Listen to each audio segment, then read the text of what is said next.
Somos uno al pelear esta batalla, de nosotros huirán, nunca nos vencerán, la unión fuerza nos da. Somos uno al pelear, la unión fuerza nos da. Somos uno al pelear. Vengadores, unidos. Vengadores, gracias. Gracias por 11 maravillosos años.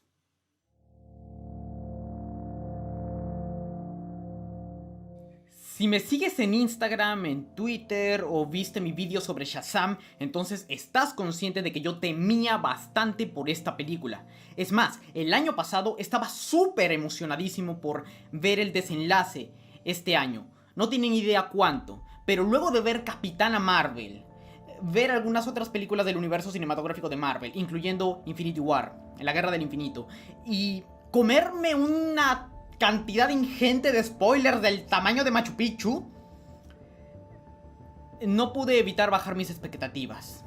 Lo que me vino de perlas, porque, poniendo como ejemplo mi experiencia con la precuela de esta cinta, el ir con la cabeza fría al estreno de La Guerra del Infinito fue lo que me hizo que, a pesar de no poder ocultar mi emoción ni evitar gozar como un niño en una heladería, pudiese tomar una postura más crítica con respecto al proyecto, aunque ahora pienso que un 7.5 de 10 es algo muy alto para esa película. El punto es que ya vi Avengers Endgame. Ya vi Los Vengadores Ultimátum. Y francamente tengo demasiadas cosas que decir. Este será el vídeo en el que critique una película. Esta va a ser la video reseña más larga que se haya hecho en mi canal de una sola película. Mi temor más grande no era saber si iban a poder resucitar a los caídos. El Hombre Araña lejos de casa nos deja en claro que lo iban a lograr. Ni siquiera el precio a pagar por la victoria era lo más importante, sino el método. El viaje en el tiempo es uno de los tropos más difíciles de llevar a cabo, principalmente porque al ser algo imposible en el mundo real, teniendo teorías como el efecto mariposa presente en muchas series, películas y libros que usan este recurso o lo tienen como principal motor de la trama. Incluso una película animada de superhéroes en el 2013 que usó este tropo adaptando su homónimo de los cómics, había cientos de formas de cagarla, con paradojas, huecos y sinsentidos que deformarían el resultado que se alcanzó. O bueno, casi alcanzó. Ya lo entenderán al final. El hacer que el viaje en el tiempo no altere ni destruya la línea temporal de donde vienen los viajeros, sino que cree una alternativa ajena a ellos a la que no tengan acceso, hace que el viaje en el tiempo se transforme en un viaje entre realidades similares pero independientes una de la otra. Hace un viaje en el tiempo sin riesgos de paradoja. Aunque esto tiene su truco, tiene su maña, ya lo entenderán más adelante. Y así y de una se quitaron de encima lo que pudo haber sido el impedimento más grande a la hora de hacer esta película. Y con eso pude respirar en paz, de forma que me pude fijar mejor en la cinta. Pude dejarme atrapar por ella, por ese inicio tan genial, tan desolador y, esto hay que decirlo, bastante conveniente. Y no les miento. En serio pensé que la cinta mantendría ese tono de melancolía, rabia e incertidumbre que dejaron al final de La Guerra del Infinito y al inicio de esta. Todo en pro de hacer que la pelea final acabe siendo no solo una bomba visual sino sentimental, haciendo de esta una catarsis. Pero no fue así del todo. Y es aquí cuando iniciamos con las conveniencias, las reescrituras y el abandono total de personajes que pudieron tener... no, que debieron tener mejor trato. Voy a hacer el gran intento de sacar de sopetón todas las cosas malas, convenientes y los dos errores más grandes de esta cinta los dejaré al final, porque estoy seguro de que ya les debe haber aburrido esta introducción tan larga. Por ahí también estaré diciendo cosas buenas sobre la película, porque tampoco es un desastre en todo el sentido de la palabra. Esto no es Batman contra Superman o el Escuadrón Suicida o Capitana Marvel, no. Y hablando de ella, ¿qué les parece si pasamos con la primera conveniencia? ¿Cómo diablos Carol sabía dónde estaba Tony?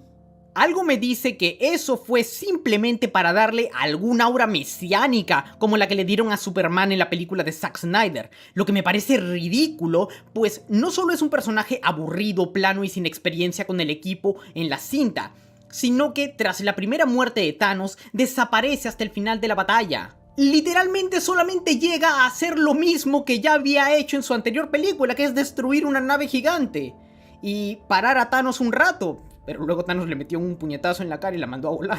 Así que tampoco es que haya sido una carta ganadora. Por suerte.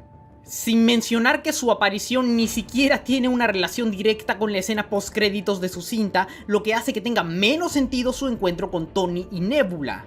Pero relacionado con todo lo que dije, voy a darles puntos por hacer eso. Porque, ya saben, Carol no tenía nada que hacer con los héroes de la Tierra. La excusa de los demás mundos no tienen héroes, me vale. Para este caso, me vale. Especialmente porque Thanos mató a los Nova Corps en la Guerra del Infinito. Así que, está bien. Un punto por eso.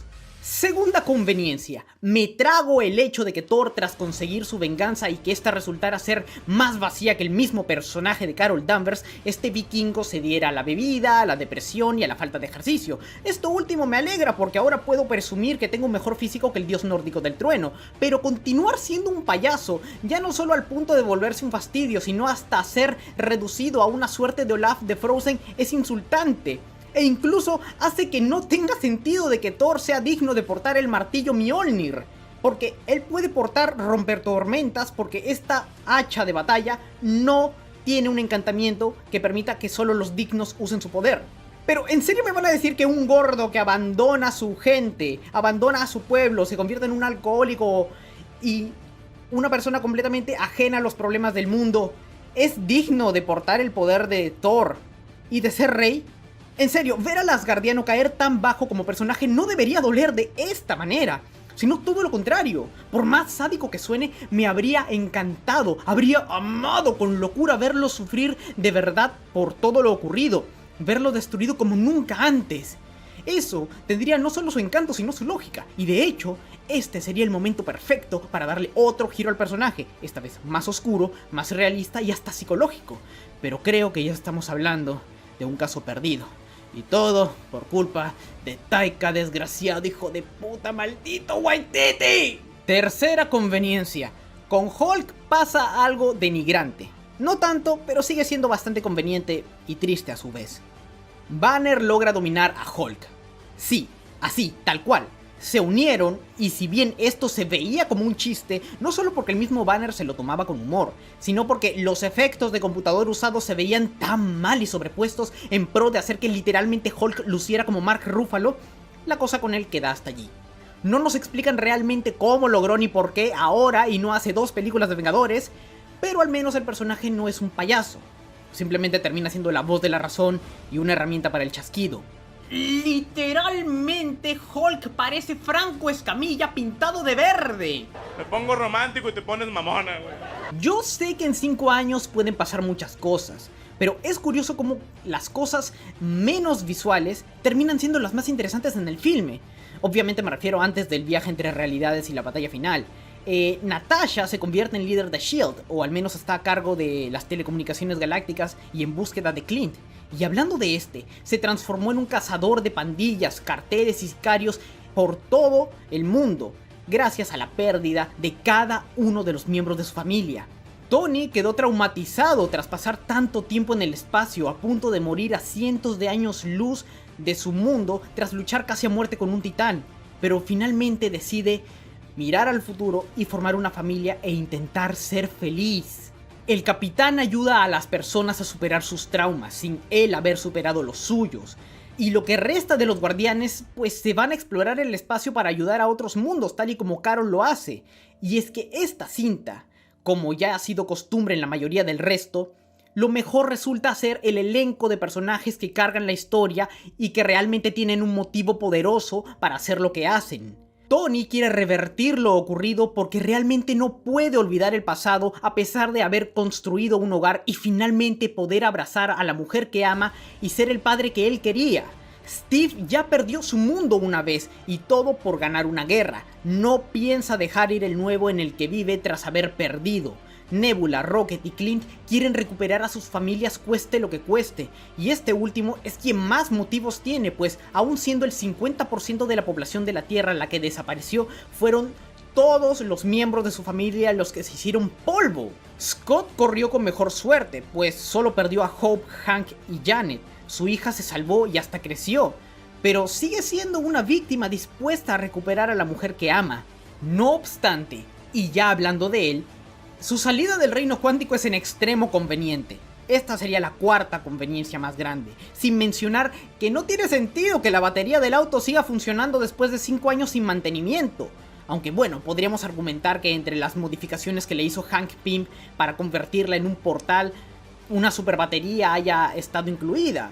Así que, a pesar de ser una conveniencia enorme, lo consideraré como un punto débil. Además, estas cintas jamás se han caracterizado mucho por ser las menos convenientes ni contar las historias más complejas, sino por desarrollar a sus protagonistas. Y si sacamos de la ecuación a Thor, Hulk y la Capitana, la cinta muestra el resultado de la evolución de todos los personajes y cómo esta vez sí están dispuestos a darlo absolutamente todo para recuperar a los caídos. Incluso aquellos que simplemente servían como muletillas para otros acabaron teniendo una participación clave en el desarrollo de la historia, como es el caso de Nebula, o un sacrificio necesario para ganar, como Natasha y Tony. Es con esta película que podemos ponerle, después de 11 años, punto y final a tan buenos personajes que nos han brindado grandes momentos, incluso en cintas que han dejado mucho que desear. Aunque convenientemente también les deja espacio a las secuelas confirmadas. Pero eso no es a lo que quiero llegar. Si has llegado a este punto y con 2 cojones no has visto la película ni te has comido ningún spoiler, entonces ¡fuera de este vídeo! ¡Ahora! ¡Lárgate!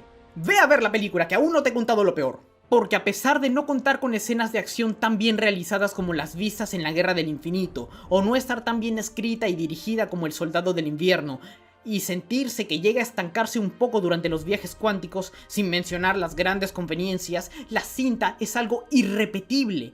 Y no quiero que lo que estoy a punto de explicar te quite las ganas de ver tamaña proeza. Tamaña, imperfecta y bella proeza.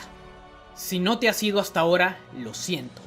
Los Vengadores Ultimátum tienen un error fatal casi al final de la película, y ese error es el arribo de Thanos con todo su ejército en la realidad de nuestros héroes.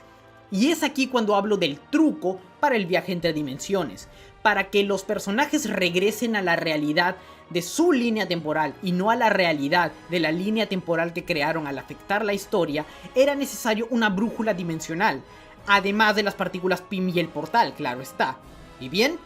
Thanos dejó que Nebula usara las partículas Pym de la Nebula del presente para regresar a la línea de los Vengadores y que ésta pudiese activar el portal desde allí y permitirle la entrada para que éste pudiese obtener el guantelete ya completo. Cosa que no tiene sentido porque Thanos no tiene una brújula ni partículas Pym que le permitan viajar. Y si aún pudieses decirme que la brújula en el caso de Thanos es innecesaria, pues Nebula pudo haber puesto las coordenadas correctas de la dimensión de su brújula en la máquina, en el portal, el viaje seguiría sin tener sentido porque el último frasco de partículas Pym al que Thanos tuvo acceso, Nebula ya lo había usado. No tiene sentido. Y si aún así llegaras a encontrar una explicación a cómo Thanos logró llegar, no sé, algo así como replicar las partículas antes de viajar, pues tuvo tiempo de estudiarlas, seguiríamos hablando de especulaciones y no de hechos. Pero no, damas y caballeros, no, ese no es el peor error que cometió la película. Porque al menos podemos supermaquinar, crearnos una megateoría semifactible para darle sentido a esto. No, el peor error que ha cometido la película ha sido su final. Y no me refiero a la muerte de Tony Stark. De hecho, esa es una de las mejores cosas que pudieron ocurrir en la película, porque incluso se cumple la profecía de Strange. Antes de dejar que la gema del tiempo caiga permanentemente en las manos de Thanos, él prefería sacrificar a Tony. Y así ocurrió. Tony al final se dio cuenta de que tenía que sacrificarse para salvarlos a todos. Tenía que transformarse en un héroe, hacer el máximo sacrificio. Y lo hizo. Al final valió como héroe. Aunque también tenemos que tener en cuenta de que lo que lo hizo valer como héroe fue la invasión de Thanos, una invasión que no es justificada porque rompe con su propia lógica, pero de una buena vez, vayamos con el error más grande de esta película. el capitán volviendo viejo tras pasar una vida con Peggy no tiene sentido. Si revisaran la película del Soldado del Invierno, verían que Peggy se casa entre 1945, año en el que la guerra terminó, y 1957, año en el que se supone filmaron el documental.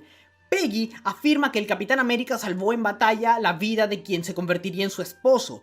Eso significa que Steve logró casarse con Peggy, evitando, o peor, destruyendo el matrimonio que tuvo en su línea original, cambiando la historia y creando otra realidad. Realidad en la que Steve se desarrolló. Y digo esto porque Steve no regresó viejo por el portal, porque eso tendría sentido, sino regresó viejo sentado en el parque.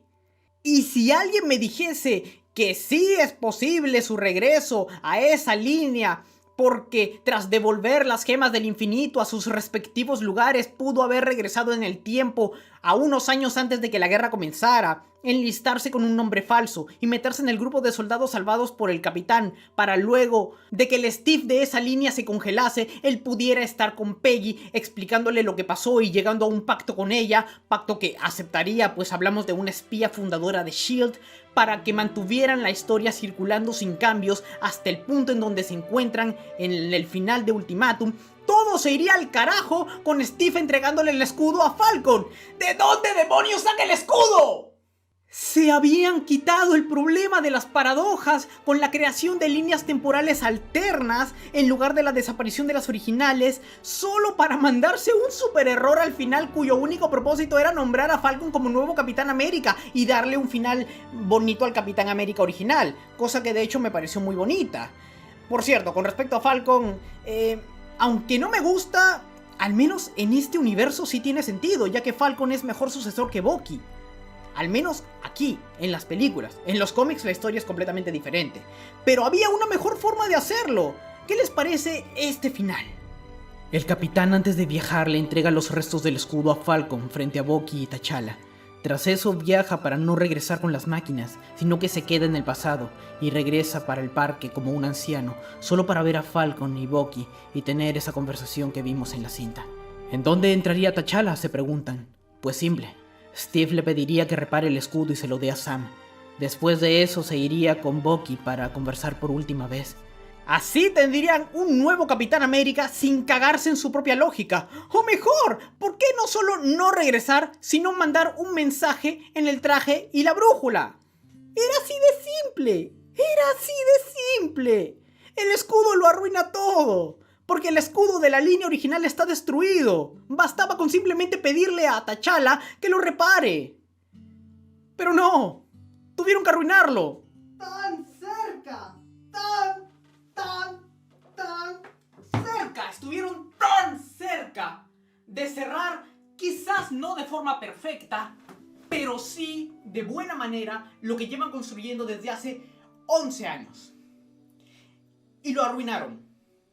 Lo arruinaron. Y antes de que me pongas pulgar abajo, déjame decirte una cosa. Antes de que le des pulgar abajo, déjame decirte que esto, todo lo que he dicho, no significa que odie la película. Fui feliz. Fui feliz viendo la película. No tengo ni idea cuánto. No recuerdo haber sentido algo así en años con una película de superhéroes. O sea, no solamente la emoción, la alegría, la tristeza, todas las emociones que una película de esta escala intenta transmitir y lo logra. Jamás lo había sentido. Logan me hizo llorar, pero porque era melancólica. El final del sorprendente Hombre Araña también me hizo llorar. Pero de todas formas,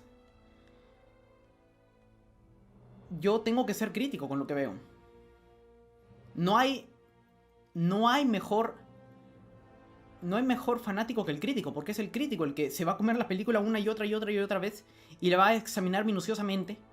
Porque no es que odie la película y quiera clavarle agujas en donde más le duele. No. Porque si realmente fuese el caso ni siquiera la vería. O le tiraría mierda sin verla. No es así. Amé la película. La amé con locura. Y la seguiré amando. No tienen idea cuánto. No tienen idea. Y si la tienen, creo que entienden por qué me duele con todo mi corazón darle un 4.5 a La Guerra del Infinito.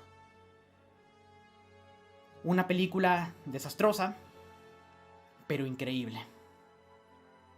A diferencia de Batman contra Superman, que ni siquiera tenía una base en la cual ponerse. Adoro la película como no tienen idea. Y sé que estoy siendo redundante, pero quiero dejarlo muy en claro. La amé con locura. Si aún después de haber dicho esto, deseas ponerme en los comentarios hasta de qué me voy a morir, adelante. Yo lo aceptaré.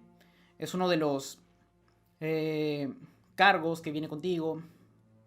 Porque, bueno, soy otro maldito con conocimiento. No me arrepiento de lo que dije.